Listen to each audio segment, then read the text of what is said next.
You are listening to the Super Freak Media Podcast Network. If you like this podcast, please be sure to show your support and follow us on our other social media platforms. Check out the links listed in the description of this episode to find out more. Thank you. The most ridiculous part of season 1, it's not like monsters coming from a parallel dimension or kids who... It's that wig.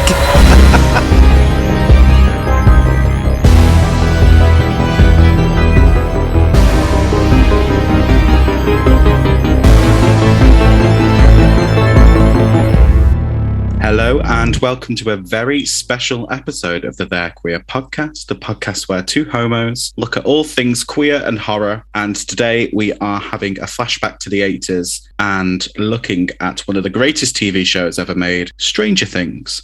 Hi, Liam. Hi, other Liam. How are you on this fine day? I am sweating my tits off. We move. We move. It's very, very warm today, isn't it? When we're recording this, which is, I suppose, fitting. We're heading to California next season. We're leaving Hawkins in season 4 of Stranger Things. So I don't know. It's probably going to get hot under the collar with this TV show. Wow. I'm so excited to be doing this special episode. Bloody too. It's one of the greatest TV shows in history, I would say, of modern times. Like, if you listen to our Buffy episode, you'll hear how much I love Buffy, but this comes as a very close second to me. I was going to say, I said to you before, this is definitely my Buffy. I think this is the show I revisit like a lot. I think I've only revisited Buffy maybe a bit more because it's a bit older, but I know that I'm going to like watch this show until the day I die, basically. Yeah, I'm that guy. It really does have everything. It has a killer 80s soundtrack, has a killer 80s vibe, has some amazing fits, an amazing cast. Yeah, some of the greatest writing that I have witnessed on TV, and some of the most daring camera work, I'd like to say, that I've seen on TV. So what we'll do today is we're going to recap the first 3 series of Stranger Things. We're going to have a look at the trailer of season 4 and discuss our theories. And we will also just discuss all things Stranger Things because it's incredible. I'm down. I'm 100% down for that. And if there is anyone listening who hasn't yet checked out Stranger Things, what the hell are you doing? Because it's usually me. Yeah, it's usually me who chastises the audience. I'm fully going to go to town on people on this episode. I don't know. It's, you know, when I speak to people and they're like, I haven't watched it yet, and I'm just like, it's a cultural phenomenon. This show, I think maybe single-handedly this show did help put Netflix well and truly on the map, like in terms of original content. I completely agree. I believe it was this and Orange is the New Black. Yes, absolutely. 2 completely different shows, but they seem to have tapped the cultural zeitgeist. Got there. So, with that being said, here's your spoiler alert. I mean, you can't listen to any bit of this episode without spoilers being ahead.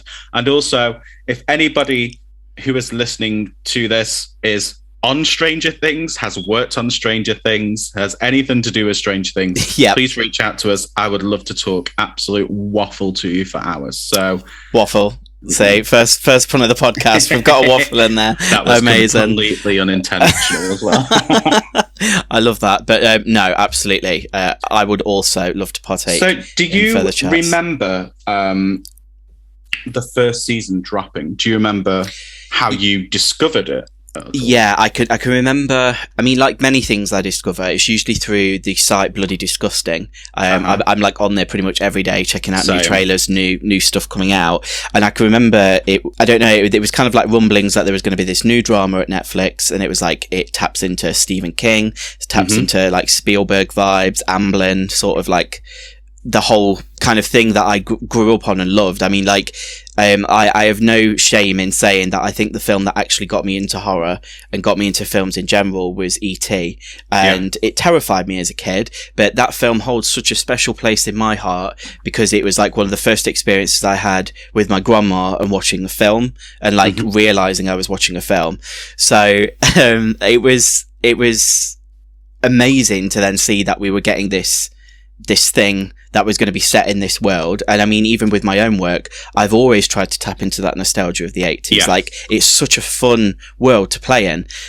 So I can remember seeing like the press release going out, and then when the trailer dropped, oh my God, from the hearing of the lights on the bikes being turned on and the twinkle and just, I don't know, the kids and the dialogue and just everything. It was like the Goonies, E.T., Stand By Me, X-Files. Like, it was everything I could possibly want. And I've always, obviously, because of Tim Burton, been a huge fan of Winona Ryder as well. So, oh my God, yeah. Seeing that she was then going to be like this core character in the midst of it, because I think aside from her, a lot of the other kind of characters, maybe Matthew Modine as well, obviously as an actor, they weren't the most established or well known, and particularly obviously the kids as well. So to see that like this level of talent was already committed at that point, I was just like, I don't know.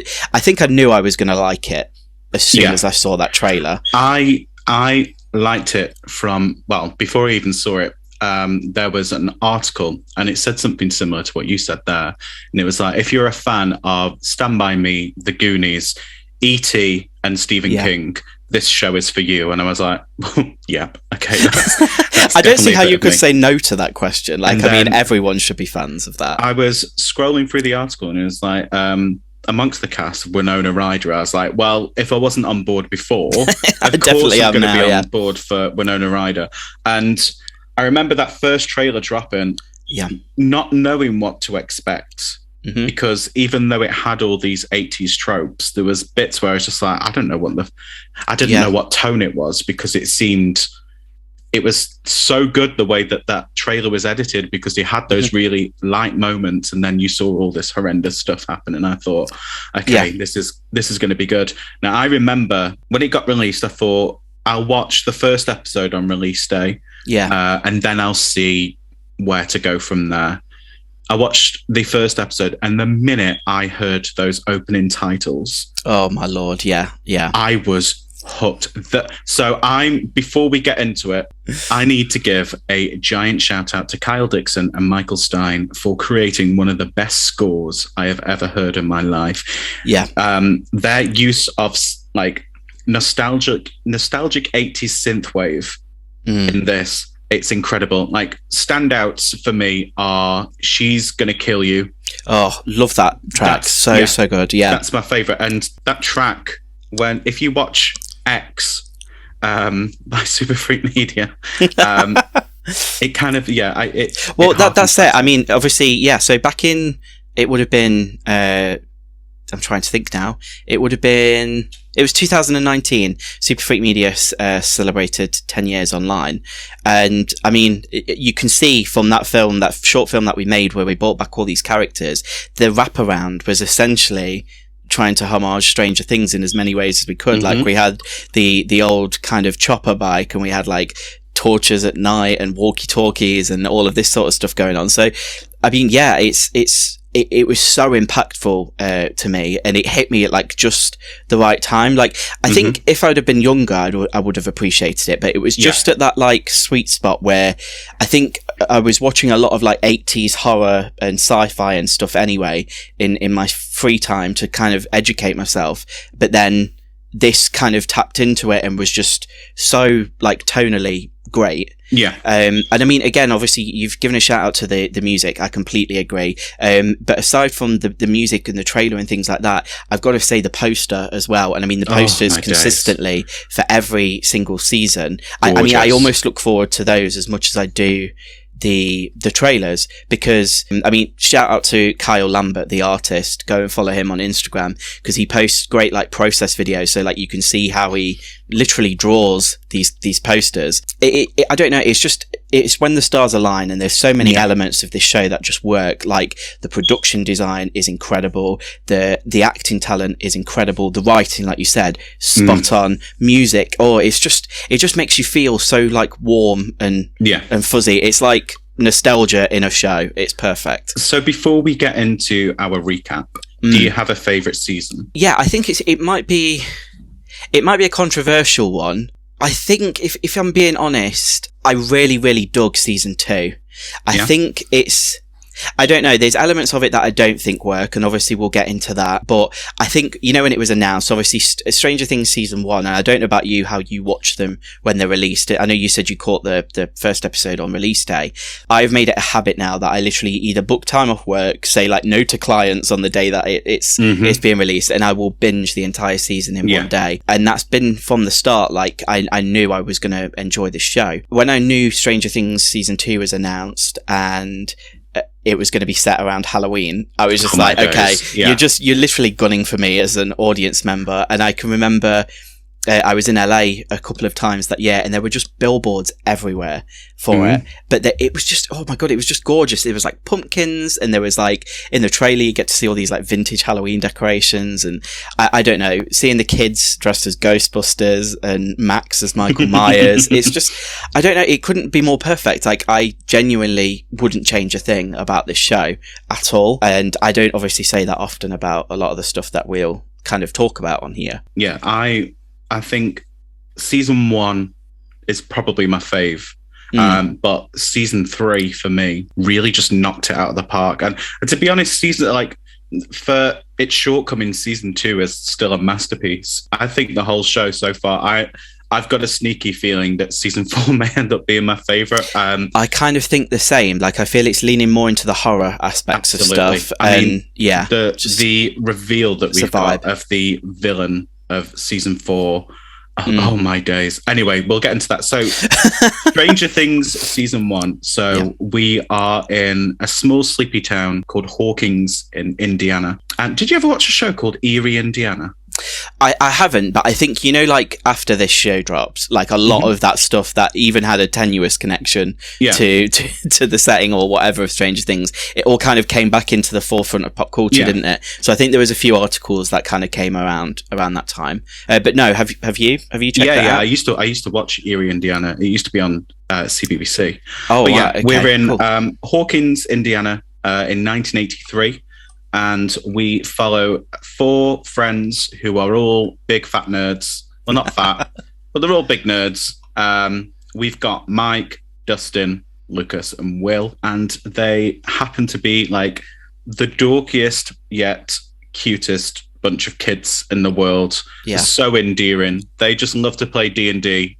They love Star Wars, they love everything. That's another thing about this show. This show is not afraid to reference and I love everything about that. Absolutely not. But yeah, in season 1, we find out that after what would you call it?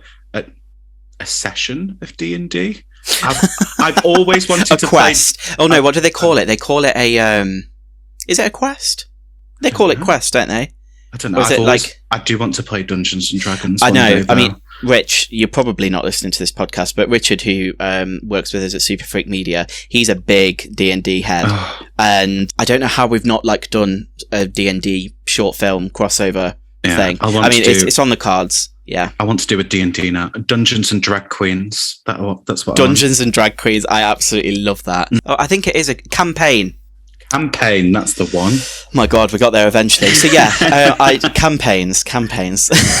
Anyway, so these kids have just finished a Dungeons and Dragons campaign. Will's on his way home, sees this spooky-looking monstery thing, disappears, and the whole premise of season 1 is searching for Will. And there's a lab on the outskirts of town that's a bit creepy. No one really knows what it does, and then we find out in this season what it does. It's a bit of a loose recap there, but I thought if we discuss all the elements of season 1, everyone will get the idea. Plus, absolutely, for anybody who follows us on social media, we are doing some short recap videos, so make sure you look out for those. Yeah, please do.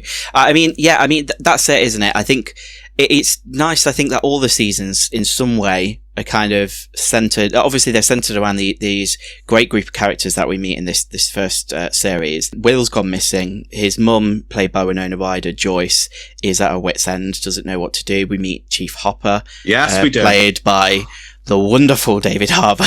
Oh my days. The feelings I harbour for David Harbour. Pause. David Harbour, if you are listening to this podcast, I am free any night, any time of the day. So Ryan Reynolds has to come on Thursdays, but David Harbour can come any day of the week. I would kick Ryan Reynolds out for David Harbour. Yeah, I mean, he is very much so hot. So we meet Daddy Hopper. Daddy Hopper. And he's helping Joyce in her investigation because they're old friends. Yeah. While the kids are looking for Will, they run into Sinead O'Connor, played by. we don't meet Sinead O'Connor, but imagine it's been 7 hours.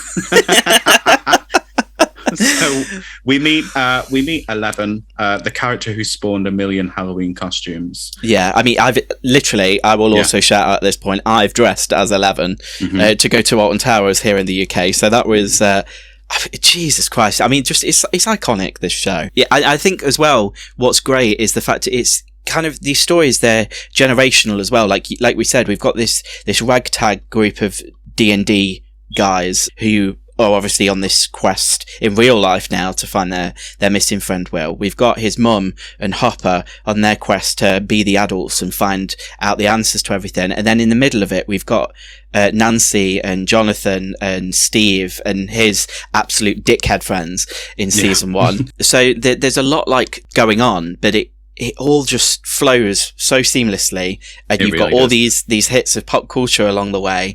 And we find out that obviously, this lab at the edge of town has had more nefarious ideas of what to be doing with the taxpayers' money in America, or something like that. But they actually are part of a real life project that happened in America called MK Ultra, where they tried to they ran experiments on people to try and get people to gain superpowers like telepathy and telekinesis to spy on the Russians during the height of the Red Scare. Yeah, so the great thing about the show is it does tap into a lot of real life stuff. And as you were saying about the generational thing, is the reason why I think the show was so successful was because it speaks to anybody watching that. If you're an older person watching that, you've not only got the nostalgia of living through the 80s, but you can relate so heavily to the adult characters in this. Particularly, I think Winona Ryder is the standout character of season 1 in particular. Her performance. It was her season. Yeah. For sure. Her performance as a mother who is completely distraught at losing a child. A lot of people can relate to that. Also the fact that she goes through at least 3 telephones. Her electricity bill must be massively insane. She's a woman on the edge, and she does it beautifully. So well done. And then we've got the people who can relate to being an awkward teenager at that time, or just at any time, and trying to navigate life as a teenager when you think you want to go one way, but technically you want to go the other. It's that transition, isn't it? It's transitioning from high school or school and actually stepping into life and seeing what you want to do, and those first serious relationships that you'll have. And I don't know, like I said, obviously the people, particularly, I mean, with Steve, the friends he has around him in that first season are not it at all. And I don't know, I think we all you lose friends along the way in your real life because you do realize that, I don't know, that I think the older you get, the smaller your tribe gets, but it's filled with more people that are on your wavelength. And that was a awesome way, I think, for the show to show that. I think the Duffer Brothers, when they were creating this, clearly you can see the love that they have for films that the 80s was the perfect time to watch coming of age films. Some standouts like Stand By Me, The Goonies, I will say The Lost Boys. For sure. There are a lot of films around that time were all about chosen family. And I think they nailed it on the head with this. One thing that I want to talk about that happens during season 1, there was a character who sparked a million copycats, and that is Barb. Shout out to Barb. Barbara Holland, but also love you. Shout out to the lesbian community for taking Barb under your wing. As a queer person watching this show, I mean, we didn't technically get a queer character in the show until the 3rd season. Watching this through a queer lens, the themes that this hits, this show, even in season 1, it goes back to them. You've got somebody who's, outcast and is classed as the other, but it turns out that nothing would happen without them.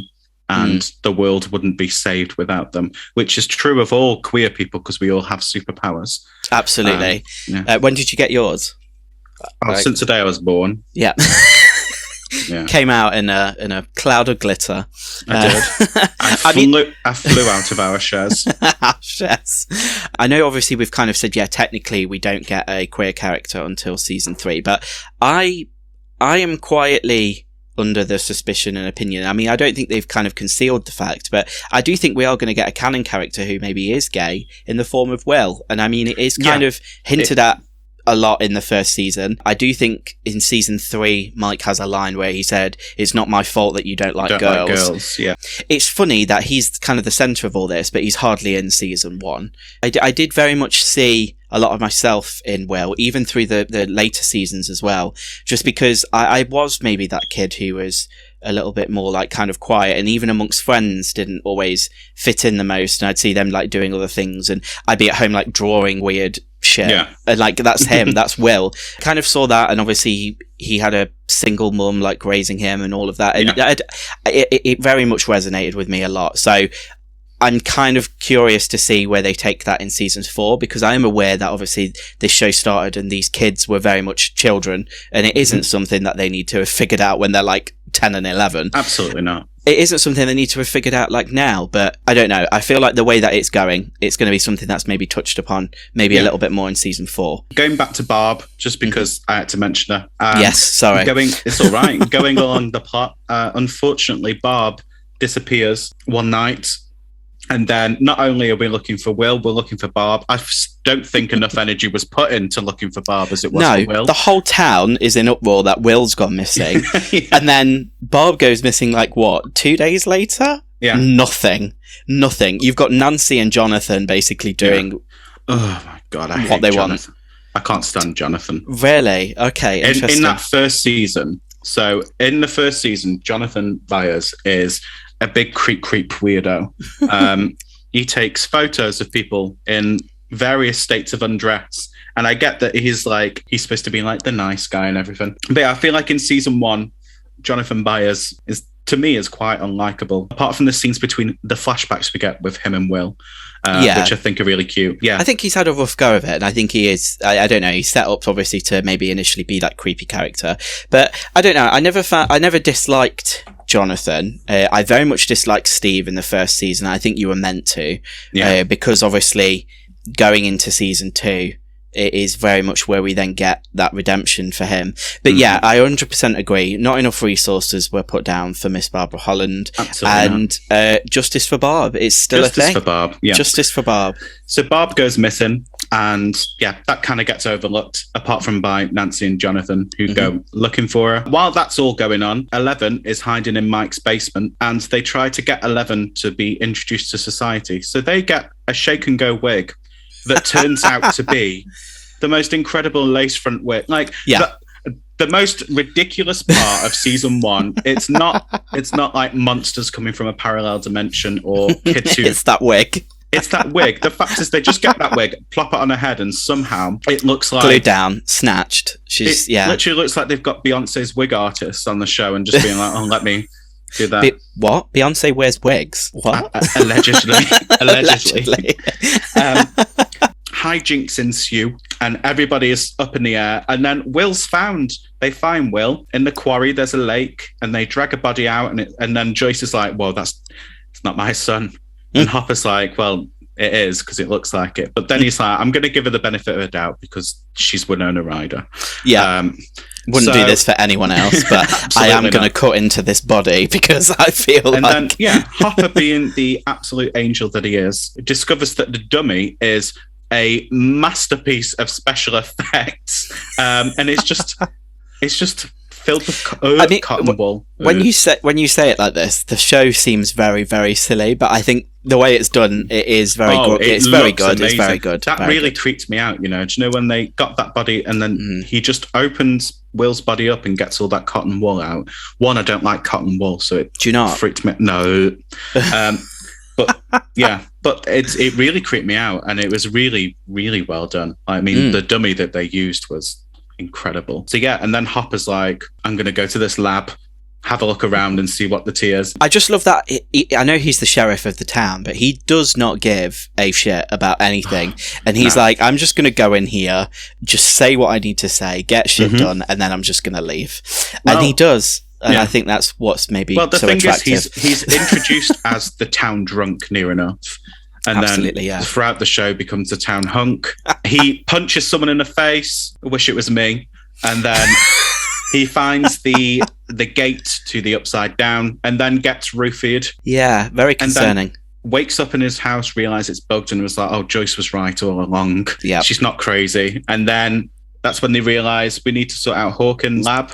Because he very much comes around to her way of thinking at this point, doesn't he? Oh, and while that's going on, Will has found a way of communicating with Joyce from the Upside Down, and we get the iconic Christmas light alphabet sheet on the wall that I've seen recreated a million times. I mean, I was at a Halloween party last year and we recreated there because it's kind of crazy to think of so many elements of this show that are like so like in pop culture now. Like to imagine a time before all of that. It is kind of insane. It's only been a few years. I mean, we've had to wait a long, long time for this latest season, but yeah, it's insane. But yeah, 100% love that. I love this show so much. I love this show. So while Will's communicating, 11 ends up getting everybody on her side. And then we get a flashback and we found out that 11 has been experimented on by the people at Hawkins' lab. And she was used as a spy to spy on the Russians. But while she was spying on these Russians, she managed to enter the Upside Down and communicate with a creature there, which is the creature that took Will, and it's dubbed the Demogorgon after a creature that's in Dungeons and Dragons. One day I will find out when I get to play it.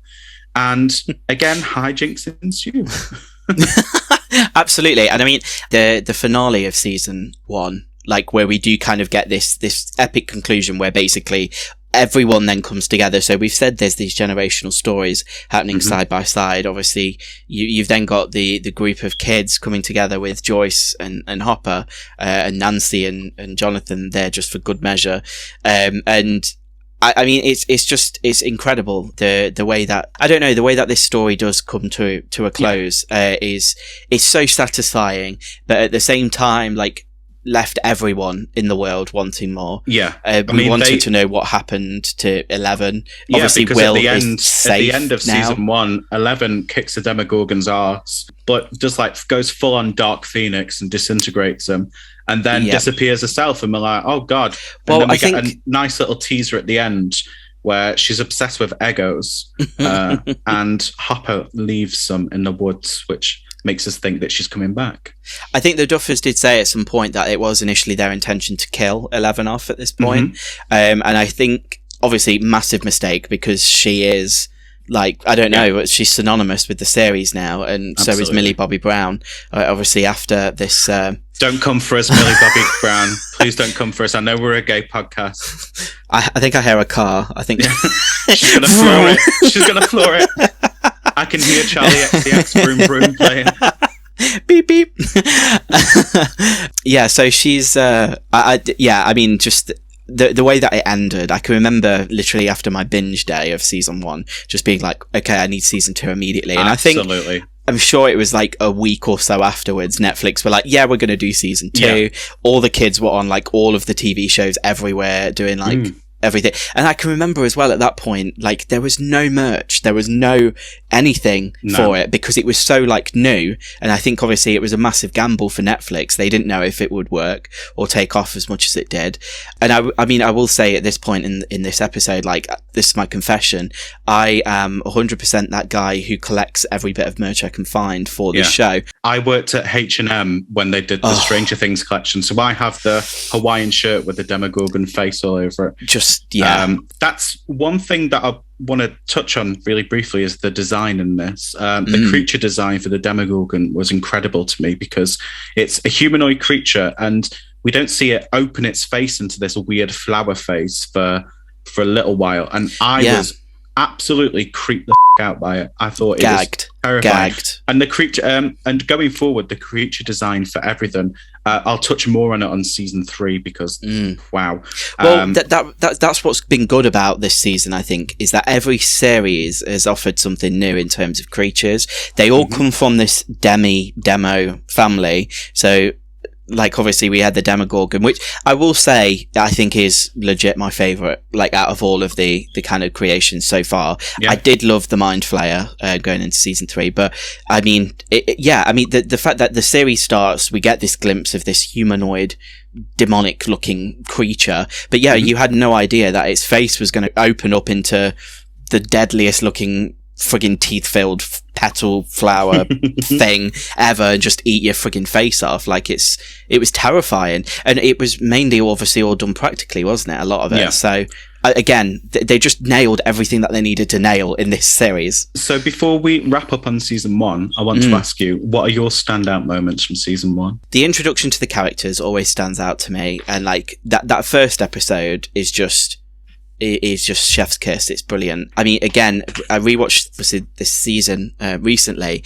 I just love, like, just the vibes are just immaculate in this show, and the ending, and like the Christmas time, and not knowing if Eleven's there, and like I can just remember all the questions I had at that point, and seeing her kick ass and take no names and all of this. It was just, I think the series as a whole is incredible, but I absolutely love like the first and closing episodes. Yeah. And the stuff, I really, really love the scenes with Nancy, Jonathan and Steve when he comes in and they've got like the lights and they've set the trap and the Demogorgon appears. That is a standout sequence for me. I mean, I think anything in the buyer's like cabin, I loved, just because. That brings me on to like some of my favorite moments. So my moments usually involve Joyce trying to communicate with Will. There's a moment where she sat there with a huge tangled mess of Christmas lights in her hand, and they're just slowly blinking on and off. Yeah, and it just looks gorgeous. Another standout moment for me is when we get the revelation of Hopper losing his daughter to cancer. Oh my lord! Everything, the way that he's so protective over kids starts to make more sense. Yeah, and also. And why he isn't so a drunk. He isn't a drunk. Recovering, isn't he? Yeah. Another stand-up moment for me would be the quarry, where 2 bullies try to get Mike to jump into a lake, and 11 saves the day. And that's where we get my favorite piece of music called "She'll Kill You." Oh my god, I get goosebumps thinking about that piece of music. It's the drums that really get me, but that's the scene where everyone's like, okay, she's our friend. Like, she's one of us. It's her, it's her hook moment when everybody accepts Peter Panning as Peter Pan. And, so that leads us into season 2. So season 2, a lot of people didn't seem to enjoy season 2 as much. And I feel like to some extent I can understand why, but I think it's just as good as the first season. So in season 2, we get the revelation that 11 didn't die. She just popped over to the Upside Down. Just took a bit of a vacay in the Upside Down. Yeah, she just chilling. I just want to be me. Do you know what I mean? So and then she comes back and she's been living in Hopper's cabin. Well, grandfather's cabin. While that's all going on, the boys are trying to get back to normal life, spending a lot of time at an arcade. They make a friend in a incredible character called Max, who's introduced, who's a new girl to the town who Dustin and Lucas end up falling for. Yeah, falling hard as well. We're introduced to... We're introduced to Max's brother, Billy, who's a psychopath, but I can change him. Oh my god. Played by Dacre Montgomery, who played Jason in the Power Rangers movie. Oh my god, what a man. He might be a psycho, but as we've already discussed in this podcast, I've got a thing for psychos called Billy. So you really do. I think it's there literally is something about Billy for you, isn't there? Oh my days, he is so hot. Anyway, but he's a psychopath. So we get introduced to him, but then we get introduced to one of the sweetest, softest cinnamon buns in the world, and we get introduced to Bob, who's Joyce's new boyfriend, played by Sean Astin, who was Mikey in the Goonies film, who's one of the standouts of this series. Also a red herring, because for ages I thought I didn't trust Bob for a good while. I didn't trust Bob, particularly when he has that scene with Will talking about his experiences with a clown that is strikingly similar to Pennywise. And he's telling him, he's like, oh, you need to open up and just confront it. And I was like, you sneaky bat. But then in the end, we come back to Hawkins and it's a year later and it's Halloween. It's the best time of the year. It just ticked so many boxes for me. Like, I will also address the elephant in the room, which I suppose is the shortcomings of this season. And I wasn't the biggest fan of like the subplot that they had with 11 meeting number 8, who's another character, Callie, who we're introduced to, who also possesses her own set of powers. And I get that it was essential to like expand that story. And I think, again, this is something they're really looking to do in season 4, which I'm glad they've not abandoned. I think the problems were like pacing. Like, I don't think it needed to be the opening. And I don't think at the penultimate episode, we needed to leave Hawkins and have this whole other story take place when we were ready for that big finale. Yeah, I feel like it was a great addition on expanding the universe. It was nice to see Eleven's backstory delved into a bit further, because we learn in this series that it was Eleven's mum who was experimented on initially. Yeah. And it wasn't just 11, it was a bunch of kids. Yeah, which is quite shocking when you like look at that. It really is. But not surprising of the American government, but there we go. And then, this was Reagan era. So 100%. Nixon and Reagan, So we find out that, 11 wasn't the only kid experimented on. She meets Callie. She goes for a road trip, gets another makeover. A bitchin' makeover. The incarnations of 11 throughout this entire series. Season 3 is my favourite makeover. Really? I mean, I agree. I don't think I like punky 11. I don't think she needed that, but I do love how she transforms as a character, but also how just wholesome and lovely it is that she has this relationship now with Hopper. He's kind of become this surrogate father figure for her, and obviously what we learned in the finale of season 1 of how he lost his own daughter, which again, like you said, absolutely brilliant writing, like the echoes of like the scenes that are happening in the Upside Down to him telling his little girl to like calm her breathing and all that. I mean, it actually makes me tear up like watching it. Yeah, for him to then like take this on, like she's lost her father in the figure of Papa, who was this abusive, obviously, doctor, and now he's lost his kid, and it fits together perfectly. Mike's heartbroken. He's still radioing for 11 every night and wants her back. And he's initially like really angsty against Max because he's like, I don't want another girl in the group if it's not 11. And I can just remember like that whole dynamic of being a kid and how those relationships were. Like, you would be best friends with people for like a week and then absolutely hate them. This is what I think. The biggest strength of season 2 is the dynamic between the 4 core children and the introduction of Max, because obviously we've got these 4 friends who have just been through some shit. We'll finally get some screen time, and we find out that poor Will. Well, we find out that poor Will can't catch a bloody break because he spent the whole of the last season in the Upside Down, and now he can't stop seeing it. Now the Upside Down's in him somewhere. The strength of this season is establishing those strong bonds between the core cast, and how, as age progresses, friendships evolve and change. And then think introducing that dynamic and some of the boys getting their first crush was actually really sweet. I will go on paper to say that Dustin is probably my favourite of all 4 of them. I love Dustin so much, and seeing him have a crush on someone was just the sweetest thing. And we got this season, we got introduced to Dustin's mum, who is an icon. Oh my God, and his cat, Muse. Then we find out that Dustin not only has a cat, but then finds a weird little trash monster and decides to raise it. And he names him Dart after D'Artagnan from the Three Musketeers. It's the cutest thing. And I think, it's like seeing that knockback of obviously the fact that Max and Lucas are maybe forming a bit more of a connection than he is. He kind of then chooses to put all his time and energy into this little pollywog creature, which is, it's the most adorable thing. And I absolutely do. I think Dustin is by far, one of my favourite characters. He's just so innocent and just I don't know. And I think, again, this is also the season where we really see that relationship between him and Steve really take off. And oh my God. I will say, gorgeous. I was happy to kind of see that Nancy didn't stay with Steve. Like, I didn't want that. I thought she should be with Jonathan, because I think out of all of the characters, those two are probably my most annoying characters. So they maybe need to. I didn't want her to get with together. Jonathan, and I'm kind of hoping that they don't. Well, I think they're probably going to come to an end, aren't they? But if season 1 was inspired by E.T., Stand By Me and the Goonies, then season 2 gets its inspiration from Gremlins, gets its inspiration from, I'm going to say, Fright Night and Nightmare on Elm Street 2, because the relationship between Steve and Billy is very homoerotically charged. The shower scene was absolutely gorgeous, and I think there was a rumour, wasn't there, for a while that this character was going to be gay. Billy. That's how I read it in the second season. Yeah, 100%. And I think I felt like he was overcompensating with like his attention to women.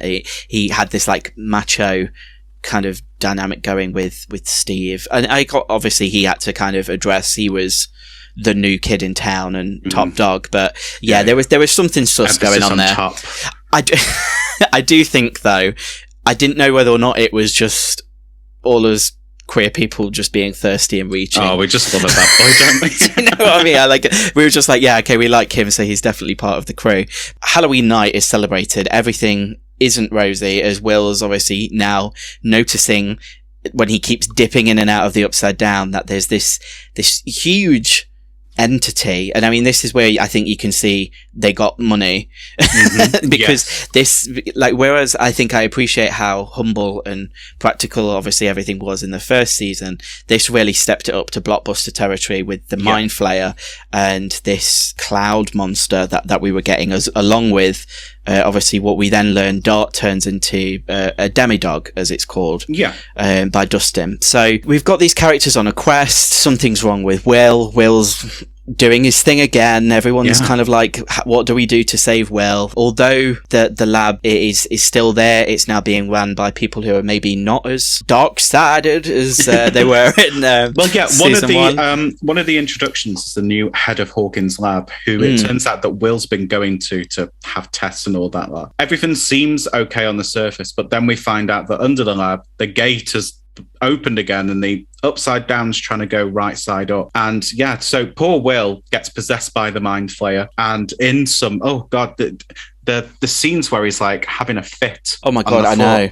Really knocked me sick. I don't think enough credit is given to Noah Schnapp as an actor, because like it's a lot that he has to take on to like channel that. And I mean, like, particularly I think, whereas we said like season 1 was maybe Joyce's season, and I think obviously 11 is prevalent in all of them. So Millie Bobby Brown, yes, you're great, won me over later. But Noah Schnapp was definitely season 2 and his time to shine, because obviously it was almost a possession.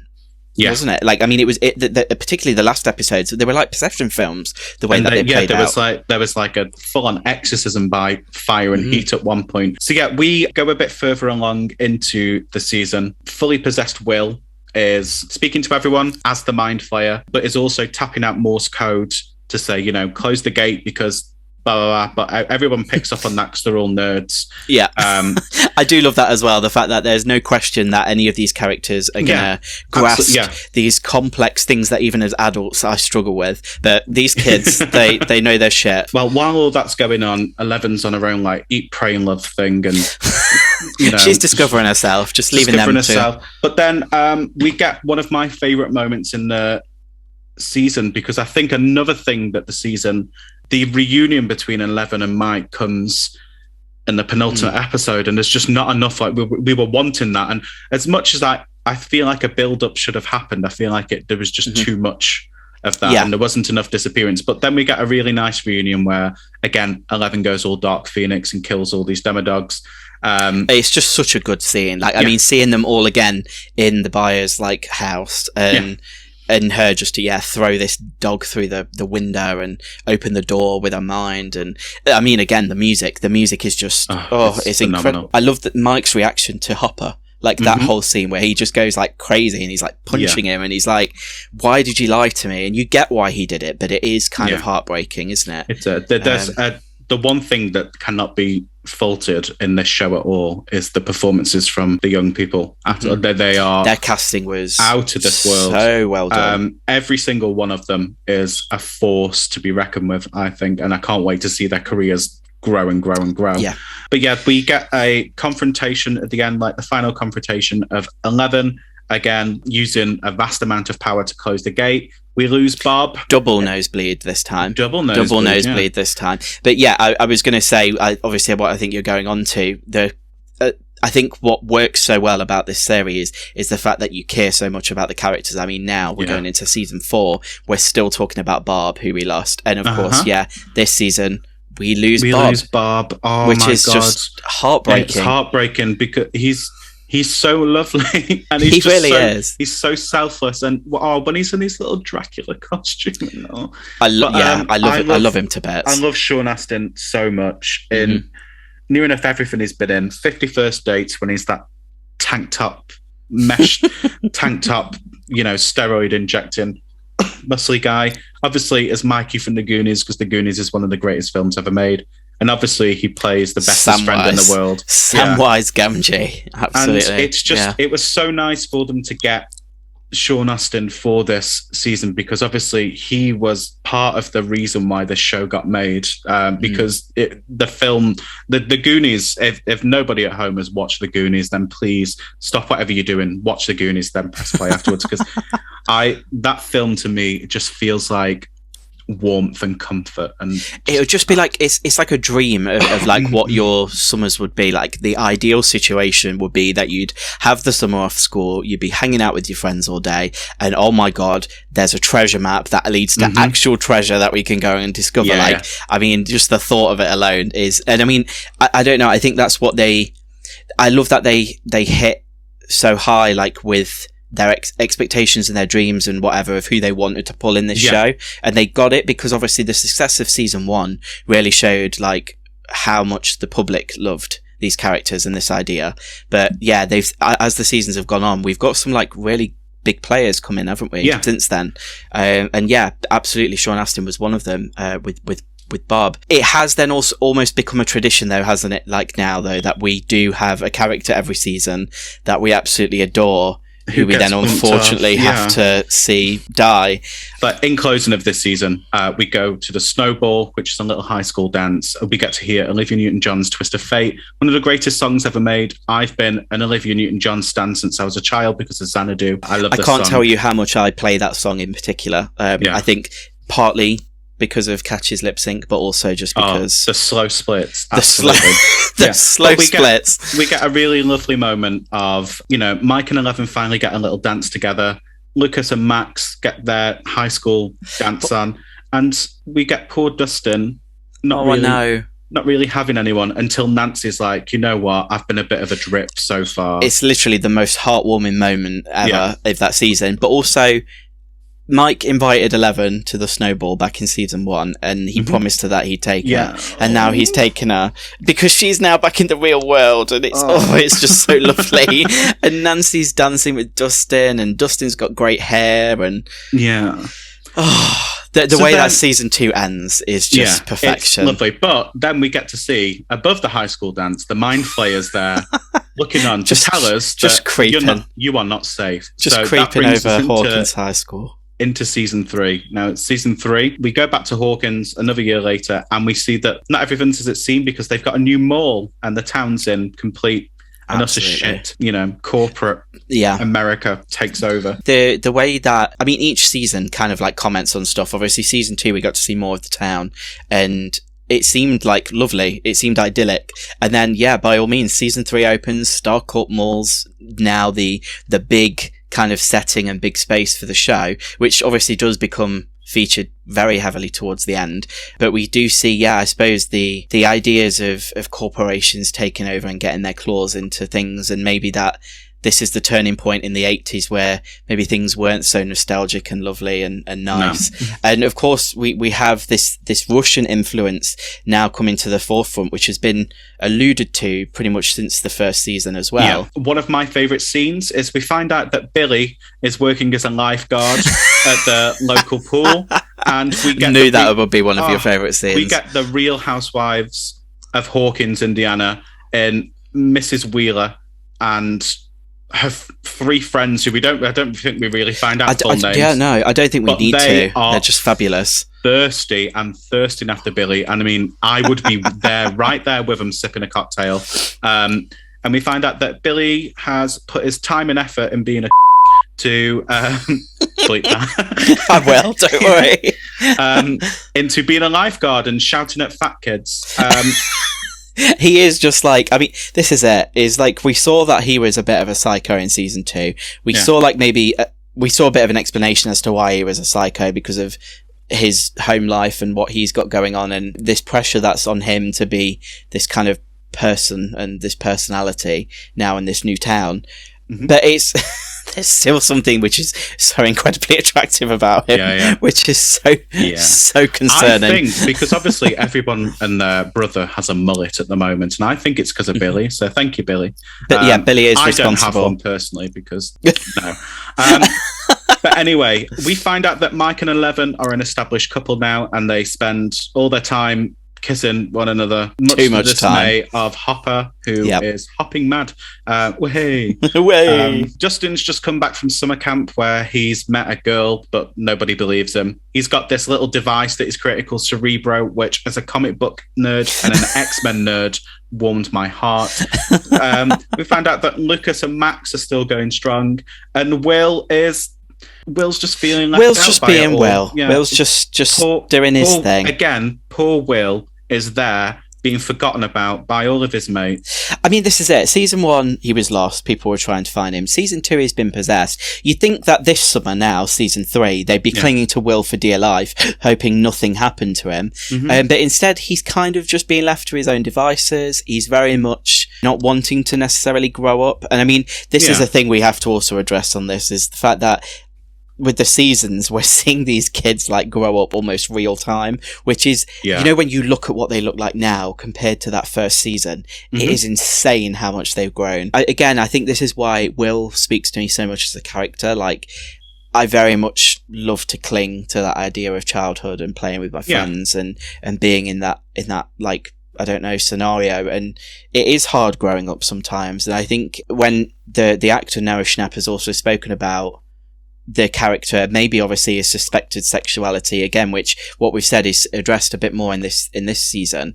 He's kind of said it maybe necessarily isn't that. It maybe be just that his time away in the Upside Down meant that he didn't mature as much as his friends did, and he had time away from everything, and now he's having to almost do an 11 and like assimilate again with people and see what's normal. I'm really excited to see what they do in season 4 with Will. I hope he does a lot more. I hope he is like a feature. I hope because he's in a new setting as well. Yeah. But we also find out that Starcourt Mall has got our favourite floppy-haired, beautiful man. Steve's working at an ice cream shop in Starcourt Mall, has a new friend and a co-worker called Robin. Again, an incredible actress, has incredible parents, to be fair. So I was going to say, someone who comes from Ethan Hawke and Uma Thurman. Yeah. Just perfection. Later on in the series, we find out that she's a lesbian, so gay rights. Gay rights. Gay rights. But I mean, in one of the most heartfelt scenes as well. Like, I mean, a lot of shows tackle the issues of queerness and coming out and all of that, but very few shows, I think, do it as well as this. And that's, again, speaks volumes on the writing. But for it to be a show that features crazy monsters and friggin' weird telepathic teenagers, and for it to have, like, this moment, which is so real and so relatable, as we've said about the influences on past seasons, season 3 is highly influenced to me by John Carpenter's The Thing. In fact, we even get to see a bit of it. There's a lot of gross body horror in this. This is definitely a body horror season, and for sure. We get a lovely little scene where everyone's sneaks into the cinema, and we see a bit of Day of the Dead. Day of the Dead. It's my favourite scene from that film as well, where the hands come out of the wall. Quite scary. But yeah, this season the Russians are coming. Well, they're here. Here. It turns out that they've been manipulating the gate underneath Starcourt Mall to tap into the Upside Down, which is having an effect everywhere else. Joyce seems to be the person to figure it out, and she's like, these magnets aren't magneting anymore, so What's going on with my magnets? It's I mean, I do also love that Joyce just stays at this heightened state through all 3 seasons. Joyce's hair in this season though looks great. Yeah, incredible. The wig department. Yeah. And a quick shout out as well. Hopper wears a shirt in season 3 that's green and pink and white. It's the most incredible shirt I've ever seen. Pastel paradise. Yeah, you can only buy it from Hot Topic in America. So if anybody out there is from America and is rich and want to buy me that shirt, I'll take it in the biggest size possible. Also me. I asked first, remember that. Oh, okay. But yeah, we get a cute little moment where Hopper asks Joyce out for some food, and then he's like, "Oh, it's not a date." It's not a date when you know it's a date because he dresses up and it's yeah. cute. One thing I think we've not addressed yet, and we do just need to take a moment, is a character that was introduced in season 2, but oh my lord, I think steals the show in season 3, and that is the character of Erica. We're introduced to Lucas's family, which we didn't know existed in season 1. No. We thought maybe he was just this abandoned child, but Jesus Christ, Erica is what an icon. The things that this girl says, the way that she's so switched on, and I mean, I aspire to be Erica because you can't spell America without Erica. No. Hashtag be more Erica. Honestly, she is incredible. Be more Erica. Yeah. We also get introduced to Alexei, sweet little baby baby angel. He's a Russian who's actually helping out Hopper. Gets to have a cultural exchange moment at a fun fair before we don't like to talk about it. The bad guy from Terminator 2 comes along and... I mean, this is it. Again, I love that it's so on the nose with its references. Like you said, the body horror is clearly the thing, and like Cronenberg and... The Russian assassin is clearly an Arnold Schwarzenegger like impersonator. Yeah, he's like Drago mixed with the T-1000. Absolutely, he's everything. But again, we get this character that we're introduced to, who turns out to then be a fan favorite, and in true Stranger Things fashion, is just offed because as soon as you get to anyone next season, this is it. I mean, I'm a little bit worried that I think that they're going to maybe take on some main players this season. Oh, absolutely. We'll get into it when we discuss season 4. Yeah, but I have a theory. But oh my God, we get what I've been waiting for since season 1 in this is we get a makeover montage. 11 gets another makeover, and the montage is ripped straight out of any 80s teen film / is out at it directly looks like the fashion shopping montage in Neverending Story 3, which there's a third one. Yeah, I have such a love for all 3 Neverending Story films. But that also Neverending Story gets referenced in this in a very on the nose way. It very much does. A scene that divided fans. How did it divide anyone? A lot of people didn't like it because obviously, shut up. While it was happening, if she hadn't have made him sing Neverending Story, then Hopper would have had time to get out. Oh, well, now you say that, I mean, well, I think she's coming back for season 4. Yeah, I was going to say, smack that bitch. Yeah, but no, I loved it. I mean, it was just. It kind of in the midst of all this chaos, like you've got I will all love this it stuff anytime. going on. Neverending Stories. I know I say this about a lot of films, but it's actually one of my favorite films of all time, and that song means a lot to me. I used to roll up my duvet as a kid, sit on it, and pretend it was Falco. Yeah. Quite sad, amazing. Yeah. Yes. No, we get some great moments in this. We see Joyce Byers really step into her own in this, and we see that after everything that's happened, she's given up. She just doesn't take any shit whatsoever anymore. Absolutely. This is the Joyce Byers that we need. We also get some another amazing bit of casting. The mayor of Hawkins turns out to be Princess Bride icon and Saw. I was going to say, the guy who cuts his foot off in Saw. Carrie Ills. I never know how to pronounce. Yeah, nailed it. Absolutely. Yeah, definitely him. And we also get a Busey who works Yeah. I don't know which Busey it is because they both look the same and they both look terrifying to me. I think it's Gary Busey's brother, so it's the other Busey. Yeah. But we got some 80s icons appearing in the show once again. I mean, this series tackles a lot. I mean, you've got like the themes of like infidelity with Mike's mum and Billy and all of that kind of going on. You've got which is great. She should have cheated on him. She should have cheated on that useless Mike's dad is the most useless sack of spuds. He's become a caricature at this point. I mean, Can't Mike's dad would be someone I wouldn't mind seeing go in Mike's season mum 4. though. If anything happens to Mike's mum, I mean, I rarely say this because she's stunning. Absolutely stunning. MILF. She's MILF. Gorgeous. She really is. Absolutely. I want to be her when I grow up. You can be her now. Just get the right bikini. You'll be fine. But there's a lot of heavy stuff, isn't there, in this season? And like, I don't know, Nancy's off with Jonathan at the newspaper, realizing that being a woman kind of sucks in the 80s, and has that beautiful, beautiful speech with her mum about. Like, that's my favourite scene this season. How she needs to be in life, because we don't really dealing with that. Her and her mum are quite estranged, aren't they? Yeah, they butt heads quite a lot, and then we get this gorgeous moment where they both realise, we're both in basically the same situation. No one gives a shit about women in this time. I mean, look at Joyce Byers. Nobody believed her. They've all thought she was hysterical because that's it. Absolutely, history has a way of repeating itself, and it's always women are crazy. It's stupid, but anyway. I digress. It turns out that Billy gets possessed by the Mind Flayer. The Mind Flayer is back. The Mind Flayer is never too far away, possessing people.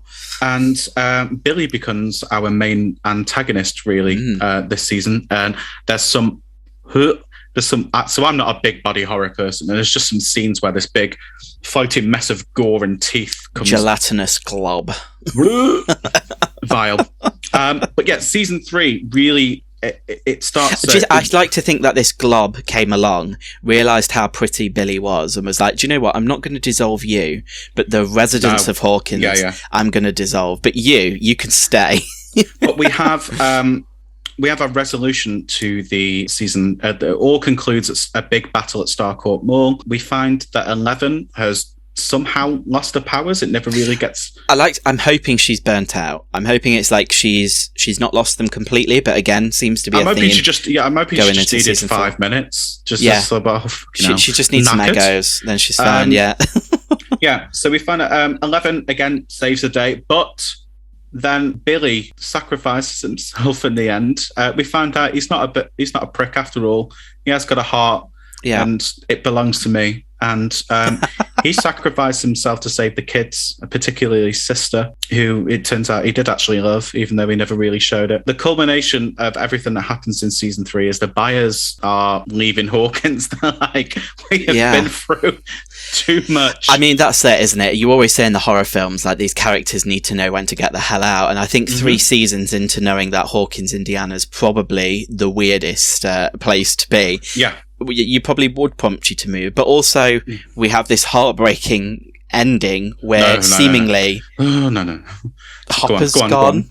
Hopper's maybe not alive. God. And I can remember where that tear rolls down his cheek and he just nods to tell Joyce to just throw the switch. I can remember afterwards, like, obviously it was in the wake of Avengers Endgame had kind of come out, and obviously there was the Love You 3000 thing with Iron Man, and then everyone was like, screw your Love You 3000, leave the door open 3 inches, and then everyone was theorizing like, oh my god, there's a ladder under the machine, did he get out, is he okay?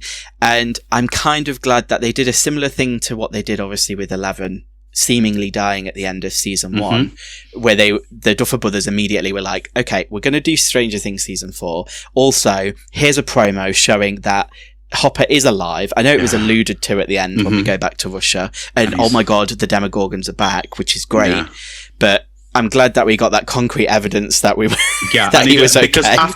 Because he has a letter that he wrote for 11, and when that letter gets read out, I was sobbing. Oh my god, I was.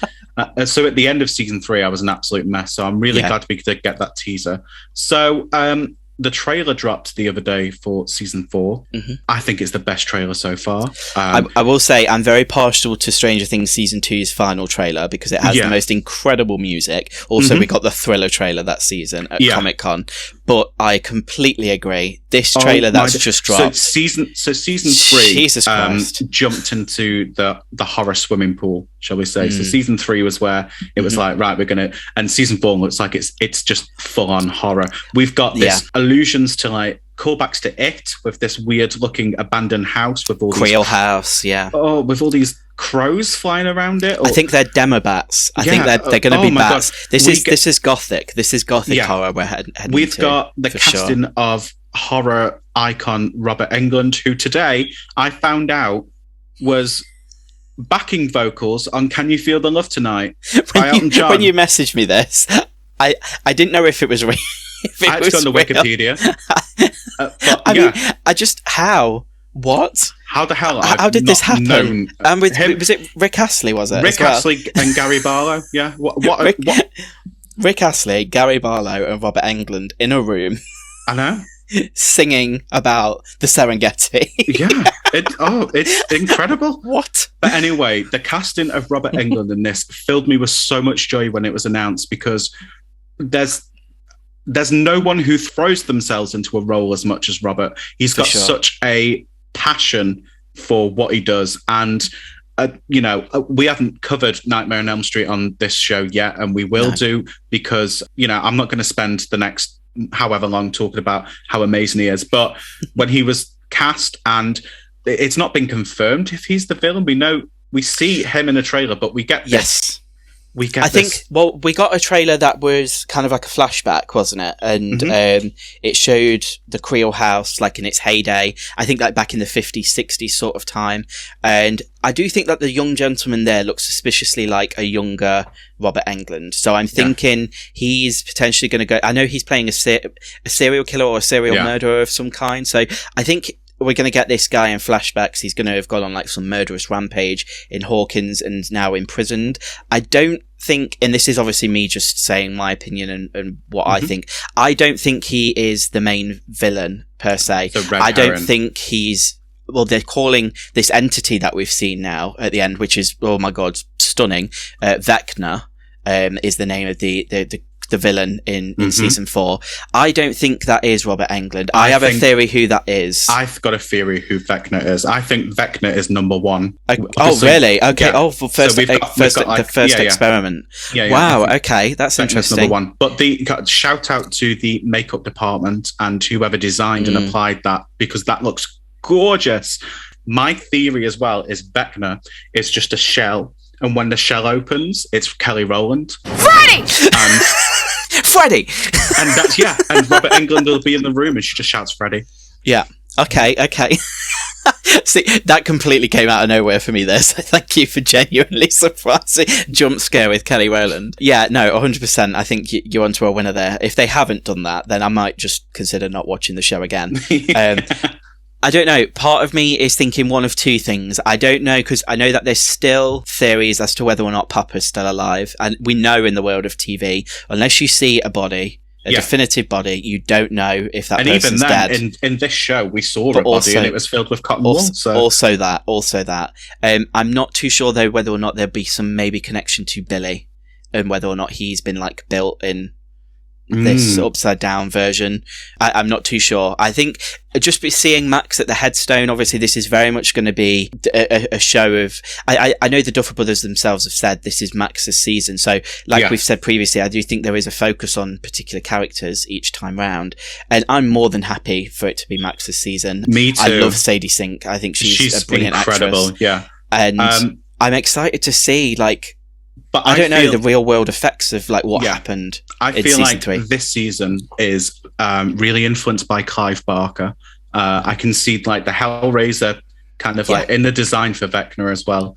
But I feel like this is the Clive Barker season, and this is going to be the season that we're going to be terrified. I mean, we get some hints at people getting powers in this. I mean, is it Max who's levitating at one point? Well, this is it. I don't know. Yeah, it is. She's levitating at the graveside, and I think like Lucas and people are there as well with her. But I'm not too sure if it's powers or if maybe something's controlling her from the other side, or there is some kind of link there.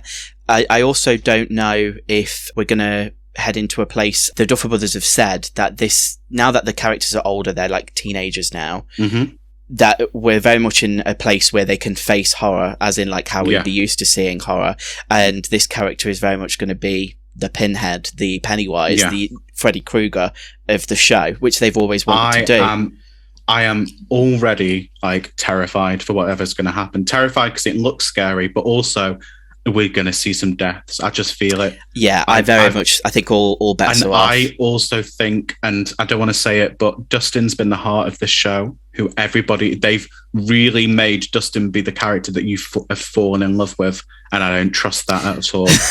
I don't think they're going to touch Dustin. I think there'd be riots. Oh. Yeah, as long as Joyce, Eleven, Will, Dustin, and Steve, Lucas, I mean, basically all of them are okay. Yeah.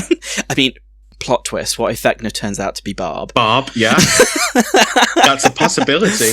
I mean, 100% I would be down for that. If it's just some weird, I don't know, slug version of Barb. So I really hope that everybody has enjoyed this episode of us trying to recap all 3 seasons of Stranger Things. What we're going to do is quickly just talk about some recommendations if you want to look further on into the Stranger Things universe. And then we have some announcements about some upcoming Stranger Things specials that we have. So I'll kick us off if you don't mind. I do mind, actually. How rude. Well, how rude. I'm just switching things up because this is the one time when my recommendation this month isn't a book. What? And my recommendation is for everybody to go out there and listen to the soundtrack, to the score of Stranger Things. It's available on Spotify, but if you can get that on vinyl, if you can get that anywhere, and physical, like the physical media, it's my favorite score of anything, followed very closely by the Casper film. It's James Horner. James Horner. Have you heard though that we're getting a new Casper film on the way? Yeah. Nostalgia again.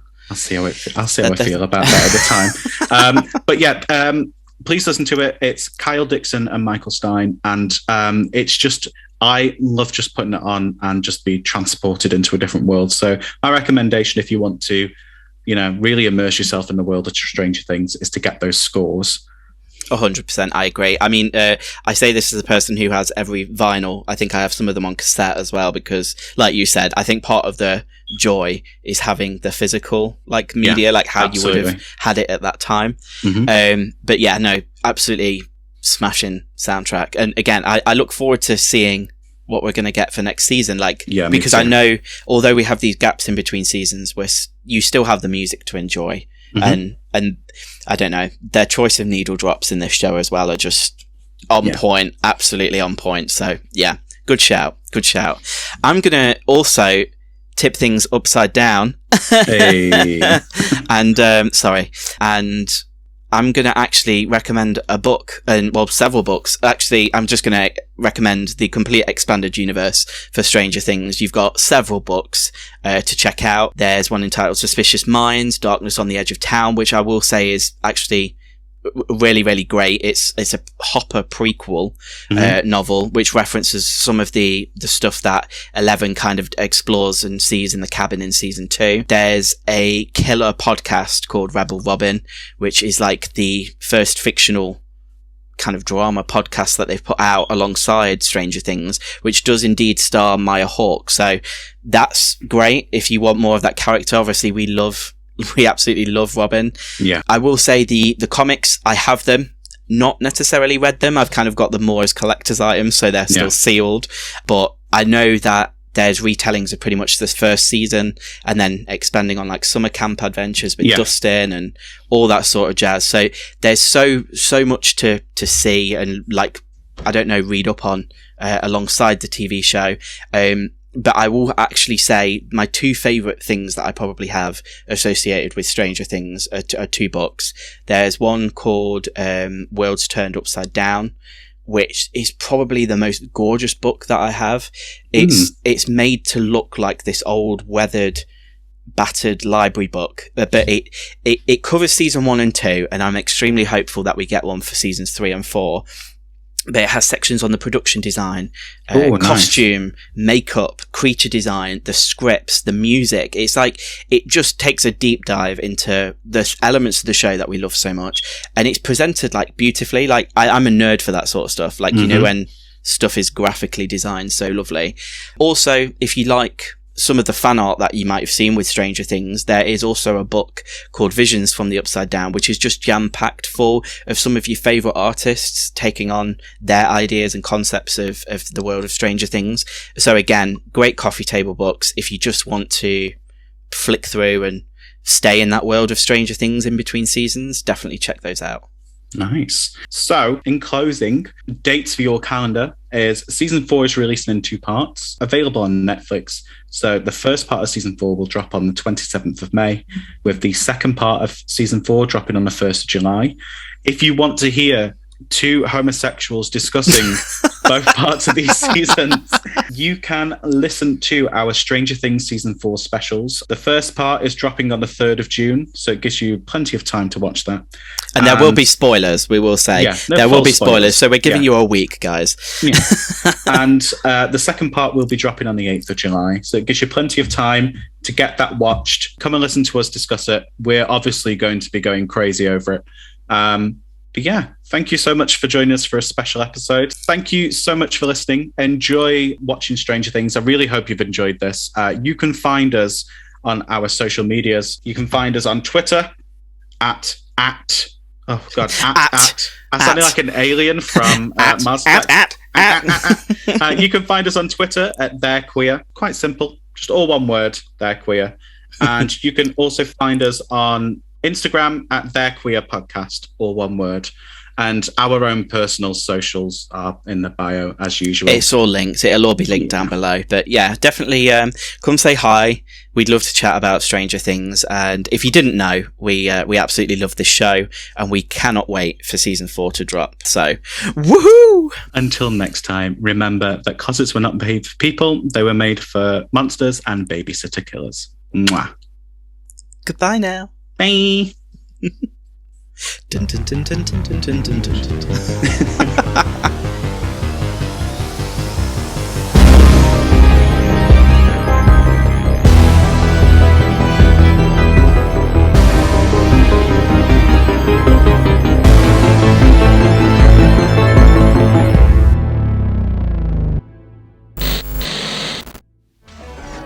You've been listening to a podcast on the Super Freak Media Podcast Network. To show your support, be sure to subscribe on whatever platform you're listening on. And you can find us on social media in the links in the description of this episode. Thank you for listening.